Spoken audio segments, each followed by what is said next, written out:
সবাইকে আন্তরিক শুভেচ্ছা জানিয়ে আজকে আবার নতুন একটা ভিডিও শুরু করলাম। আজকে বাবুয়ের বাবা গেছে অফিস। আমি এইমাত্র পুজো সেরে ওপরে এলাম, আজকে একটু আসতে দেরি হয়ে গেল। ওদিকে পাতামণিও নিচের কাজকর্ম সেরে ওপরে চলে এসছে। তো চারিদিকের ওয়েদার আজকে খুবই ঝলমলে রোদ, তবে কালকের থেকে আজকে ঠান্ডা আছে একটু, মনে হচ্ছে গরমটা কম। কালকে বেশ ভালো গরম ছিল, আজকে গরমটা মনে হচ্ছে যেন একটু কম।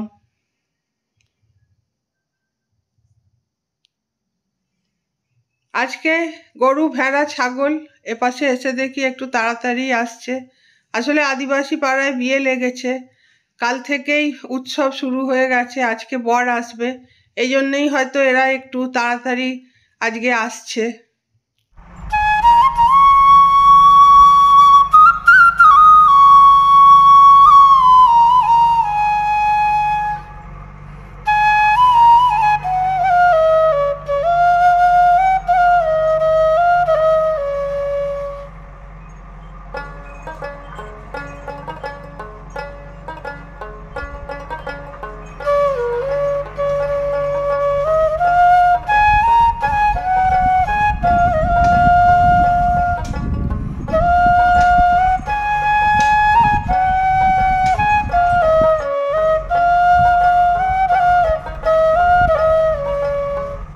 এদিকে আমি বসিয়েছি একটু কড়া করে চা তিনজনের জন্যে। তিনজনকে পরে বলছি। 1 কাপ চা আমি বাবুইকে দিয়ে নিচে পাঠালাম, আর আমার আর পাতামণির চা নিয়ে আজকে বসে গেছি আমরা ছাদে। আজকের গল্পটা বেশ জমজমাট, আদিবাসী পাড়ায় বিয়ে, কালকে হয়েছে হলদি, তো বেশ ভালো গল্প করছি। আর এদিকে আমার নন্দগোপালও আজকে ঘুম থেকে উঠে পড়ে সবে চা নিয়ে আমাদের পাশে বসে আছে। ওর চাটা ও নিজেই করে নেয় সকালবেলা, ওটা আর আমাকে করে দিতে হয় না। তো আজকে একটু তাড়াতে আছি, বিকেলবেলা যাব বিয়ে দেখতে। ওর জলখাবারটা তাড়াতাড়ি করে ওকে দিয়ে দিলাম।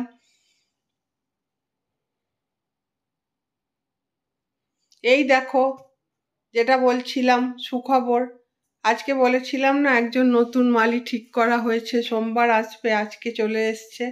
তো আমার জন্য তো এটা ভীষণই একটা সুখবর। সত্যি কথা বলতে কি, সমস্ত কিছুর থেকে গাছ আমার কাছে সব থেকে প্রিয়। গাছটা করার যদি ঠিকঠাক লোক থাকে তাহলে আমি খুব আনন্দে থাকি।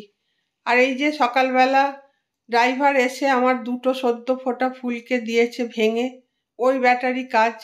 তো একটা ফুল মাকে দিলাম, আর একটা ফুল ওপরে নিয়ে যাব। তারপরে এখান থেকে আমি সব গাছগুলো ওই মালি দাদাকে দিয়ে সরিয়ে দিয়েছি। দেখো এইসব জায়গাগুলো এতটা আসলে আমি তো পেরে উঠি না, তো মালি দাদাও বলল আপনি কিন্তু দারুণ গাছ করেন, এটা শুনে আমার ভালো লেগেছে। তো আসার সময় কতগুলো শিম কিছু শুকিয়ে গেছে, আর এই শিমের দানাগুলো খেতে আমি খুব ভালোবাসি। তো ওপরে এলাম, নিয়ে চলে এলাম। দেখি কোনো একটা তরকারির মধ্যে এই শিমের দানাগুলো আমি দিয়ে দেব।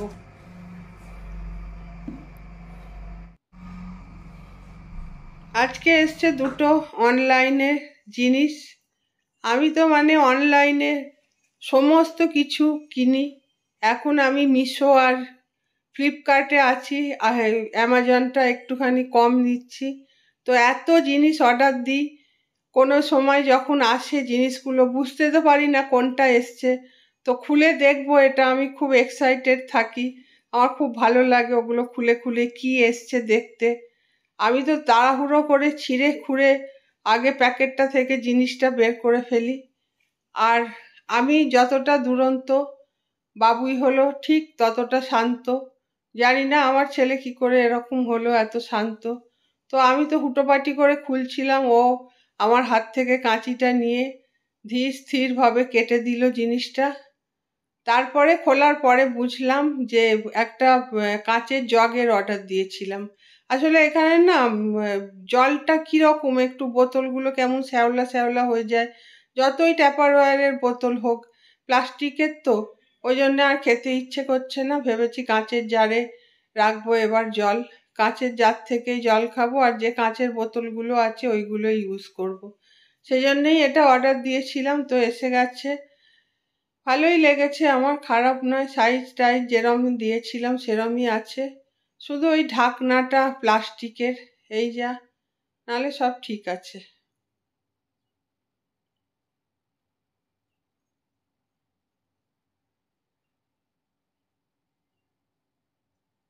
এবার যাব রান্না করতে। ওই যে বললাম আজকে তাড়াহুড়ো আছে, আদিবাসী পাড়ায় পূজার বিয়ে। এদেরকে সব এবার হয়ে গেল, ঠান্ডা শেষ, সবাই জামা প্যান্ট পরিয়ে এবার খাটের বক্সে ঢুকিয়ে দেব, সেই জন্য এদের জামা বের করে ফেলেছি। আর বালিশগুলোকে দিয়েছি একটু রোদে। এমনভাবেই বাড়িটা করা হয়েছে, চারিদিক দিয়ে আলো হাওয়া রোদ আছে। আমার রোদকে, আমার গাছ করাকে কেউ আটকাতে পারেনি। চেষ্টা হয়েছিল অনেক, কিন্তু সেটা সফল আর হয়নি। এখন আমার চারিদিকে আলো বাতাস রোদ, আর আমার বাড়িতে গাছে গাছে ভর্তি। এটাই এখন আমার ঠিকানা।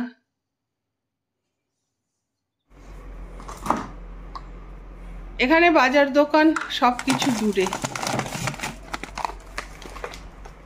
আর দেখো, একে দেখলেই মনটা আনন্দে ভরে ওঠে না? তো কিছু কিছু জিনিস জানো তো ফ্রোজেন কিনে রাখতে হয়, কেননা ঠিক টাইম মতো না গেলে আর যেটা চাইছি ওটাই যে পাবো এরকম হয় না। ওই জন্য কিছু কিছু জিনিস ফ্রোজেন কিনে রাখি। আজকে চিংড়ি মাছটা বের করে নিলাম, আগে কিছুটা খেয়েছি আর কিছুটা ছিল, একবারেই করে রাখছি। কালকে রাত্রিবেলা বিয়েবাড়ির নেমন্তন্ন আছে, যদি একটু থেকে যায় তাহলে সকালে রান্নার চাপটা কম থাকবে। আর এই শাকগুলো কালকে গাছ থেকে তুলেছিলাম, কিন্তু কালকে আর রান্না হয়নি। ওই যে বলেছিলাম আমরা হঠাৎ হঠাৎ বেরিয়ে যাই, কালকে হঠাৎ বাবুই ঘুম থেকে উঠে চাটা খেয়ে কিছুক্ষণ বসে বলল ঘরে কিছু খাবো না, দিদিদের দোকানে চলো। তো চলে গেলাম ওদের দোকানে, অনেকটা সময় চলে গেল। তো এসে আর রান্না করতে পারিনি। কালকে ওই বিউলির ডাল, আলু ভাতে, পাঁপড় ভাজা এগুলো করেছিলাম। আর চালটা ঢেলে নিচ্ছি। এই এই বেশি চালের জারটা থেকে এই 5 কেজির এই জারটা আমি কিনেছি। এইটা ওই স্ল্যাবের ওপরেই রেখে দিই, বেশ সুবিধা হয় আমার। তো এতে ঢেলে নিচ্ছি চালটা। এই কাপটা ভালো করে দেখাচ্ছিলাম, তো বাবুই বলছে তুমি এই কাপটা দেখাচ্ছ কেন? তো আমি বলছি যে এইগুলো সঙ্গে অনেক কাহিনী জড়িয়ে আছে, তো এগুলো ফেলতে পারি না, সেটাই দেখছি আর কি ভালো করে। আসলে বাবুই আমার সঙ্গে সঙ্গেই থাকে যখন এই বাড়িতে থাকে, কিন্তু ও বেশি ক্যামেরা ফ্রেন্ডলি নয় বলে আমি আর জোর করি না। তবে মাঝে সাঝে আসবে অবশ্যই। কেউ একজন লিখেছেন যে বাবুইকে আনা হয় না, ওই কারণেই বাবুই বেশি আসে না, তবে মাঝে সাঝে আসবে। আর আজকে চান করে এসছি, এখান দিয়ে রোদ আসছে, বেশ আজকে রোদটা কিন্তু ভালো লাগছে, অতটা গরম আজকে নেই মনে হয়। তো রান্না বান্না কমপ্লিট হয়ে গেছে, এইবার তাড়াহুড়ো করে খাবো। খেয়ে আবার ভিডিও এখন করছি, সেই এডিটিং এইসব করতে হয়, একটু সময় লেগে যায়। তো করে একটু রেস্ট নিয়েই চলে যাব বিকেলবেলা আদিবাসী পাড়ায়। আজকে আদিবাসী মেয়ে পূজার বিয়ে। তো এতদিন আমরা এখানে আছি, একটা সখ্যতা তো হয়েই গেছে, তো আমরাও সামিল হব এই বিয়েতে। তো আমার খুব একটা আনন্দ উত্তেজনা হচ্ছে, আমি কোনোদিনও সামনে থেকে দেখিনি আদিবাসী বিয়ে। তো আজকের মতো বিদায় নিলাম, টাটা।